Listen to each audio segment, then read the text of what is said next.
ടർവയുടെ പ്രേക്ഷകർക്ക് ഹൃദയം നിറഞ്ഞ സ്വാഗതം.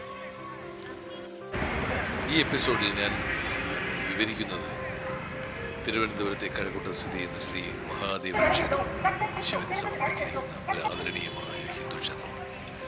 ചരിത്രപരമായ പ്രാധാന്യം, വാസ്തുവിദ്യ സൗന്ദര്യം, ആത്മീയ അന്തരീക്ഷം എന്നിവയിൽ അറിയപ്പെടുന്ന ഈ ക്ഷേത്രം ഈ പ്രദേശത്തെ ഒരു പ്രധാന മതപരവും സാംസ്കാരികവുമായ നാഴികക്കല്ലാണ്. ആരാധനയും ധ്യാനത്തിനും വേണ്ടി ശാന്തവും ദിവ്യവുമായ അന്തരീക്ഷം പ്രദാനം ചെയ്യുന്ന ഈ ക്ഷേത്രം കേരളത്തിൻ്റെ വിവിധ ഭാഗങ്ങളിൽ നിന്നുള്ള ഭക്തരെ ആകർഷിക്കുന്നു. ഇപ്പോൾ അവിടെ ഉത്സവ മഹാമഹം നടക്കുകയാണ്.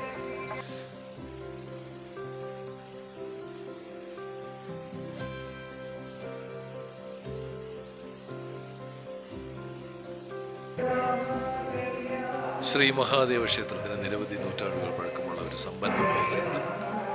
കലാ, സംസ്കാരം, മതം എന്നിവയുടെ സംരക്ഷണത്തിന് പേരുകേട്ട തിരുവിതാംകൂർ രാജാക്കന്മാരുടെ കാലത്താണ് ഈ ക്ഷേത്രം സ്ഥാപിതമായെന്ന് വിശ്വസിക്കപ്പെടുന്നു. പുരാതന ലിഖിതങ്ങൾ, പരമ്പരാഗത വാസ്തുവിദ്യ, നിലനിൽക്കുന്ന സാംസ്കാരിക രീതികൾ എന്നിവയാൽ ക്ഷേത്രത്തിന്റെ ചരിത്രപരമായ പ്രാധാന്യം എടുത്തു കാണിക്കുന്നു. ശ്രീകോവിലിൽ പ്രധാന ദേവനായ ശിവനെ ശിവലിംഗത്തിൻ്റെ രൂപത്തിൽ ആരാധിക്കുന്നു.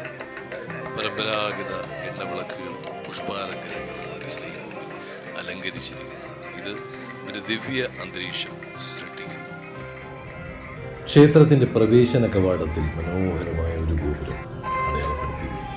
ഇത് വിവിധ ഹിന്ദു ദേവതകളുടെയും പുരാണ രംഗങ്ങളുടെയും ചിത്രീകരണങ്ങളാൽ സങ്കീർണമായി കൊത്തിയെടുത്തതും വരച്ചതുമാണ്. ആചാരങ്ങൾ, ചടങ്ങുകൾ, ഒത്തുചേരലുകൾ എന്നിവ നടത്താൻ ഉപയോഗിക്കുന്ന വിശാലമായ മണ്ഡപം ക്ഷേത്രത്തിലുണ്ട്. മണ്ഡപത്തിൽ മനോഹരമായി കൊത്തിയെടുത്ത മരത്തൂണുകളും മേൽക്കൂരകളും ഇത് പരമ്പരാഗത കേരള കരകൗശല വിദഗ്ധരുടെ കരകൗശല വൈദഗ്ധ്യം പ്രദർശിപ്പിക്കുന്നു. ക്ഷേത്ര സമുച്ചയത്തിൽ ഗണേശൻ, പാർവതീദേവി, അയ്യപ്പൻ തുടങ്ങിയ മറ്റ് ദേവതകൾക്കായി സമർപ്പിച്ചിരിക്കുന്ന ഉപക്ഷേത്രങ്ങളും ഉൾപ്പെടുന്നു. ഇത് ക്ഷേത്രത്തിൻ്റെ ആത്മീയ പ്രാധാന്യം വർദ്ധിപ്പിക്കുന്നു.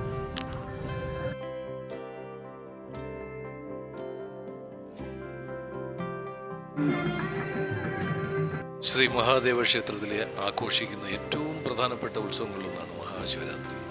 ഇത് ശിവന് സമർപ്പിച്ചിരിക്കുന്നു. ഭക്തർ ഉപവാസം അനുഷ്ഠിക്കുകയും രാത്രി മുഴുവൻ ജാഗരണങ്ങളിൽ പങ്കെടുക്കുകയും ശിവന്റെ അനുഗ്രഹം തേടുന്നതിനായി പ്രത്യേക പ്രാർത്ഥനകളും ആചാരങ്ങളും നടത്തുകയും ചെയ്യുന്നു. ക്ഷേത്രം മനോഹരമായി അലങ്കരിച്ചിരിക്കുന്നു. അത് നിങ്ങൾക്കൊക്കെ ശരിക്കും കാണാവുന്നതാണ് ഇതിൽ കൂടെ.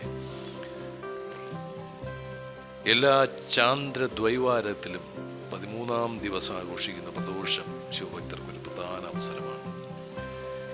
ഈ സമയത്ത് എല്ലാ പ്രത്യേക പ്രാർത്ഥനകളും ആചാരങ്ങളും നടത്തപ്പെടുന്നു. അനുഗ്രഹം തേടാൻ ഭക്തർ ധാരാളം ഇവിടെ ആ സമയങ്ങളിൽ ഒത്തുകൂടാറുണ്ട്. സമ്പന്നമായ ചരിത്രം, അതിശയകരമായ വാസ്തുവിദ്യ, ആത്മീയ അന്തരീക്ഷം എന്നിവയുള്ള ശ്രീ മഹാദേവ ക്ഷേത്രം ഭക്തർക്കും സന്ദർശകർക്കും ഒരു സവിശേഷവും സമ്പന്നവുമായ അനുഭവം പ്രദാനം ചെയ്യുന്നു. നിങ്ങൾ ദൈനംദിന ആചാരങ്ങൾ പങ്കെടുക്കുകയാണെങ്കിലും, സങ്കീർണമായ കൊത്തുപണികൾ പര്യവേഷണം ചെയ്യുകയാണെങ്കിലും, അല്ലെങ്കിൽ ശാന്തമായ അന്തരീക്ഷത്തിൽ മുഴുകുകയാണെങ്കിലും ക്ഷേത്രം അവിസ്മരണീയവും ആത്മീയവുമായി ഉയർത്തുന്നതുമായ ഒരനുഭവം നൽകുന്നു. ഈ ആദരണീയമായ ക്ഷേത്രത്തിലേക്കുള്ള സന്ദർശനം നിങ്ങളുടെ വിശ്വാസവുമായി ബന്ധപ്പെടാനുള്ള അവസരം മാത്രമല്ല, കേരളത്തിൻ്റെ സാംസ്കാരികവും വാസ്തുവിദ്യാ പൈതൃകവും വിലമതിക്കാനുള്ള ഒരവസരവും കൂടിയാണ്. അപ്പോൾ 2026 ഈ മനോഹരമായ ദൃശ്യങ്ങൾ, അത് കഴിഞ്ഞ വർഷങ്ങളിലൊന്നും ഇത്രയും മനോഹരമായ ദീപാലങ്കാര കാഴ്ച ഉണ്ടായിട്ടില്ല. ഇതിപ്പോൾ നമ്മൾ കാണുന്നത് ശരിക്കും നമ്മുടെ മഹാദേവ ക്ഷേത്രത്തിലെ മുൻവശത്തുള്ള മണ്ഡപത്തിൻ്റെ മുൻവശമാണ്. അതുപോലെ വളരെ മനോഹരമായി അലങ്കരിച്ചിരിക്കുന്ന നമ്മുടെ ക്ഷേത്ര പരിസരങ്ങൾ, ക്ഷേത്ര പറമ്പുകൾ എല്ലാം വളരെ ഭംഗിയായി കാഴ്ചയ്ക്ക് ദിവ്യ അനുഭൂതി പകരുന്ന ഒരു നിമിഷങ്ങളാണ് നമുക്ക് സംഭവിച്ചത്. അപ്പോൾ എന്തായാലും അത് ഞാൻ എൻ്റെ പ്രിയപ്പെട്ട പ്രേക്ഷകരായ നിങ്ങളുമായിട്ട് ഷെയർ ചെയ്യുകയാണ്. നിങ്ങളെല്ലാവർക്കും അത് മനസ്സിലായി ഇഷ്ടപ്പെട്ട് കാണുമെന്ന് വിചാരിക്കുന്നു. അപ്പോൾ നിങ്ങൾക്ക് ഈ വീഡിയോ ഇഷ്ടപ്പെട്ടെങ്കിൽ തീർച്ചയായിട്ടും സബ്സ്ക്രൈബ് ചെയ്യുക, ലൈക്ക് ചെയ്യുക, കമൻറ്റ്സ് എന്തെങ്കിലും ഉണ്ടെങ്കിൽ തീർച്ചയായിട്ടും ഇടുക. അതെല്ലാം നമുക്കൊരു പ്രചോദനമാണ്. അപ്പോൾ ഇതുപോലെ വീണ്ടും നല്ലൊരു വീഡിയോസുകളുമായിട്ട് ഞാൻ നിങ്ങളുടെ മുമ്പിൽ വരുന്നുണ്ട്. അപ്പോൾ എല്ലാവർക്കും വളരെ വളരെ നന്ദി. Thank you very much for watching this video. Thank you. ഓം മഹാദേവ നമഃ.